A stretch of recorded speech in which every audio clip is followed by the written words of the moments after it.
Welcome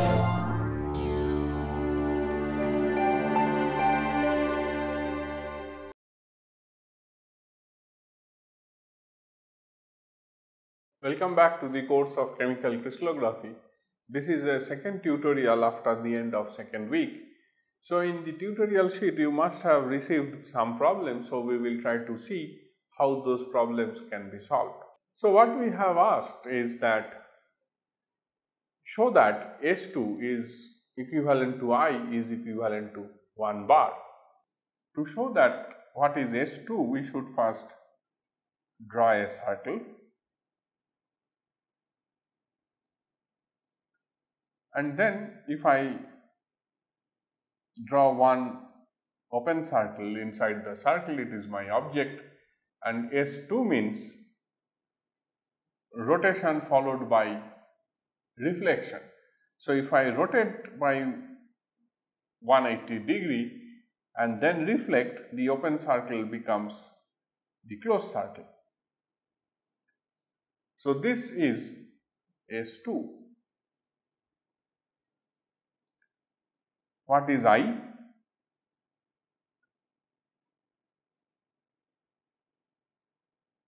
I is inversion. So if I have this object and if I invert against the center of inversion, whatever is above the plane should go to the below the plane and become the closed circle. So open circle becomes a closed circle here. So this indicates that this represents I. In the same manner, if I try to draw 1 bar, what is 1 bar? 1 bar is 360 degree rotation followed by inversion. So 360 degree rotation brings the open circle from the point where we started by doing 360 degree rotation, and inversion takes it to the lower hemisphere. So again it becomes the same representation as we have seen for S2 and I. So these are equivalent. So this is how you should solve these problems by drawing the projection. So I am not going to solve the second one for you. I leave it to you to find the answer. The second question in this assignment is asking you to draw some stereographic projections, some of which we probably have drawn during our regular class. So today I will not draw all of them, but I will draw a few of them, maybe 2 or 3. So let us see what happens when it is 2, 2, 2. First we draw a circle, and for our easy understanding we divide it into 4 parts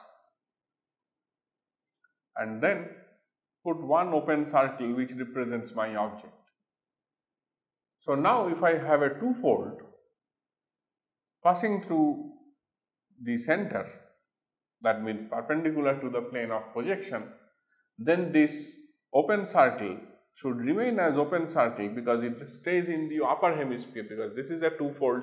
The object is here, it rotates like this and still stays in the upper hemisphere. Then if I apply a twofold which is on the equatorial plane or on the equator like that, then immediately what we would get is the open circle becomes a closed circle, and this open circle on the other side becomes a closed circle.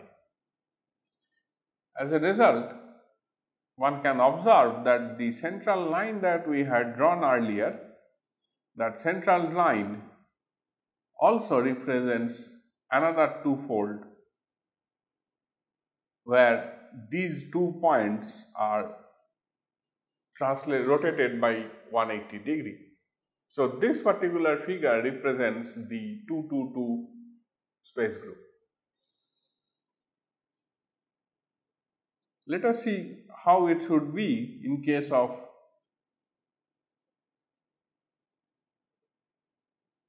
6 by m, m, m. As soon as we see that it is a 6-fold, we should draw 3 lines at 120 degree so that we make these 6 parts, and we assume that the 6-fold axis is perpendicular to the plane of projection, and then we start with open circle. When it is 6-fold, so at every 60 degree rotation you should have one open circle.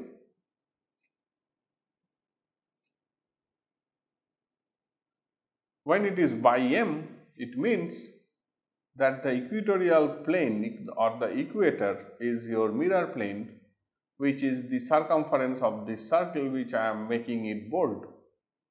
So the circumference of the circle becoming the mirror plane, the open circle becomes closed circle and comes in the middle of the closed circle, middle of the open circle, and becomes like this.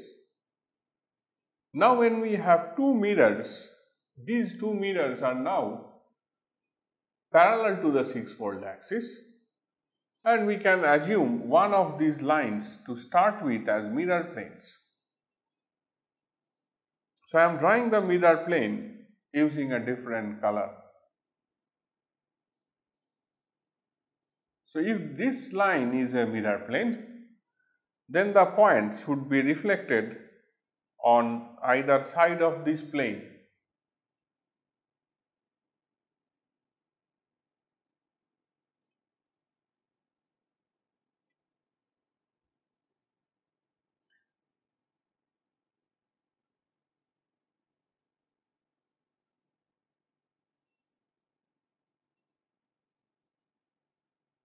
I hope this is clear, because when we have one mirror, it actually reflects all the points from one side to other. So the mirror images are now drawn, and I am marking them who is mirror image of what.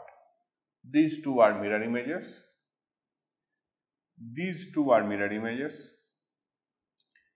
here these two, and again these.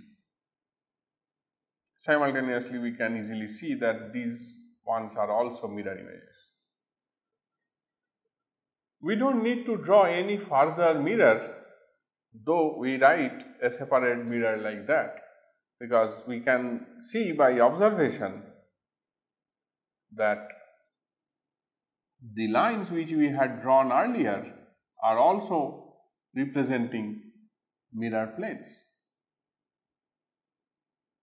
And also in between, these mirrors have been generated as well.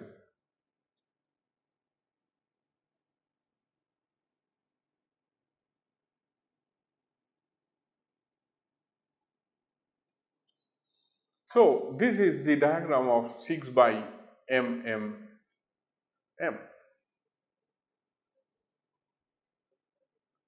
I will only draw the other 6 bar for 6 bar m2, because it again may be difficult to imagine or understand.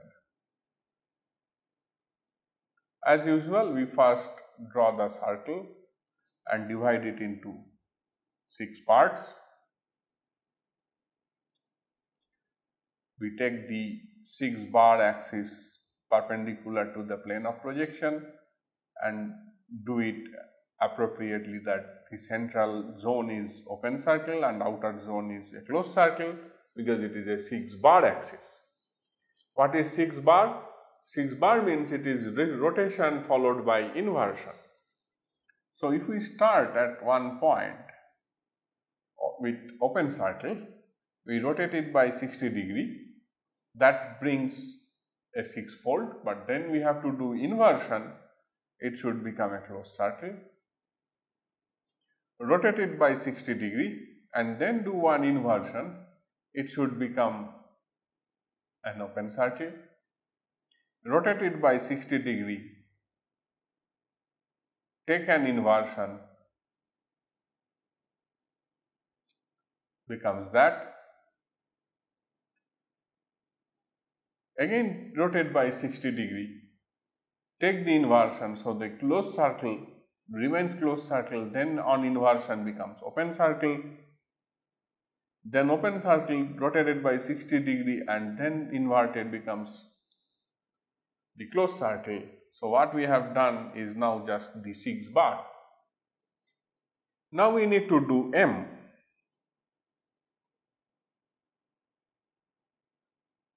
If we take this plane as the mirror,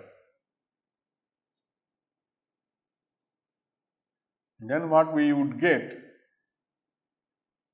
are these points.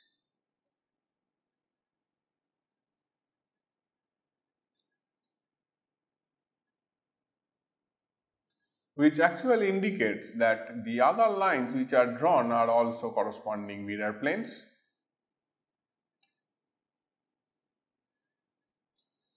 And if you observe carefully, what you can find is that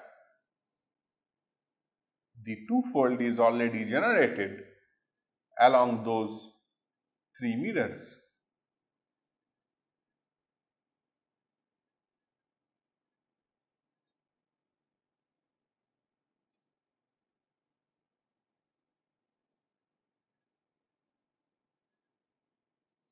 So this is the stereographic projection of 6 bar M2. I leave other point groups for you to draw yourself, and you should check the correctness with the answers that will be given at a later stage. Now comes a question which has little more involvement to identify the space groups and classify them as different types of space groups.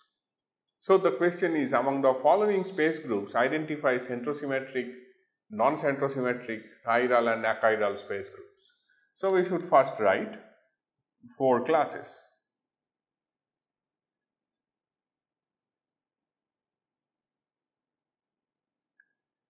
Centrosymmetric, non-centrosymmetric,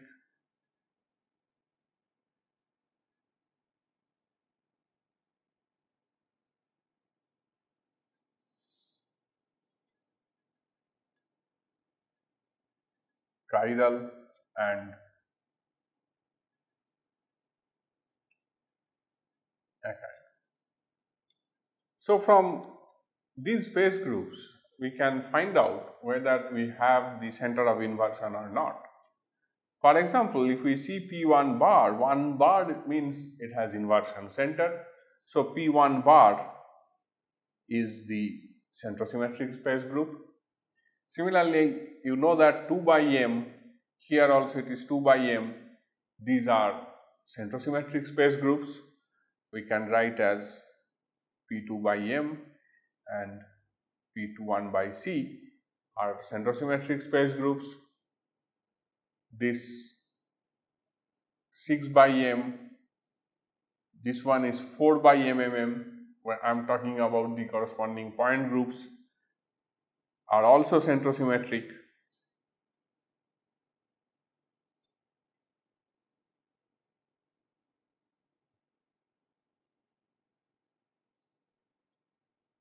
Then we have PBCA, which is MMM point group, P4 by M.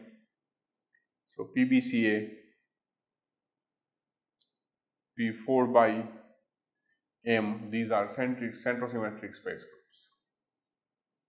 So as immediately it is clear that the remaining are non-centrosymmetric space groups, so we should classify them as non-centrosymmetric.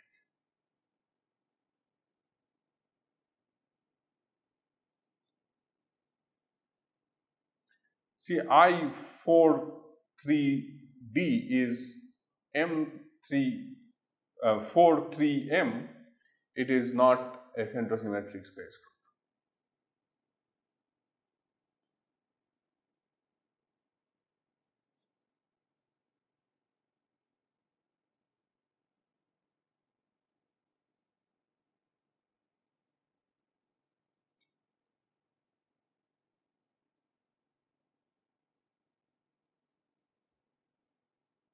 So these are P41 and P2121 are non-centrosymmetric space groups. So now among them, which are chiral and which are not chiral? Of course, all centrosymmetric space groups are achiral space groups, no doubt about it. Plus, the space groups which are non-centrosymmetric but contain a mirror plane like PM, PC, I4 bar 3D, FDD2, PNA21, these are achiral space groups. So we can write those as well along with the centrosymmetric space groups PM, PC, I4 bar 3D, FDD2, PNA21. These are non-centrosymmetric but achiral space group, simply because these have at least a mirror or a glide plane. The planes, the space groups which do not have any mirror plane in them, those space groups are called the chiral space groups.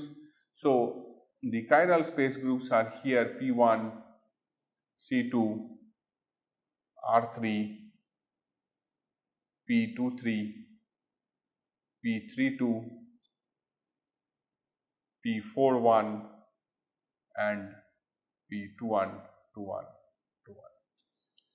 So one can conclude from here that all chiral space groups are non-centrosymmetric, but not all non-centrosymmetric space groups are chiral. A part of non-centrosymmetric space groups which contain a mirror plane are achiral, and also one can say that all centrosymmetric space groups are achiral. A centrosymmetric space group cannot be a chiral space group. Why? Because a chiral compound, a pure enantiomer, cannot have its mirror image crystallized together in the crystal structure. If a chiral compound crystallizes in a structure, it always goes in chiral space group and do not have its mirror image in the structure. If a racemic mixture crystallizes, it can crystallize in centrosymmetric or in non-centrosymmetric space group, but it has to crystallize in any of those achiral space groups. It may be a centrosymmetric space group or it may be a non-centrosymmetric but achiral space group. So this is how one should understand the space groups which are possible for a chiral compound and which are possible for a racemic mixture.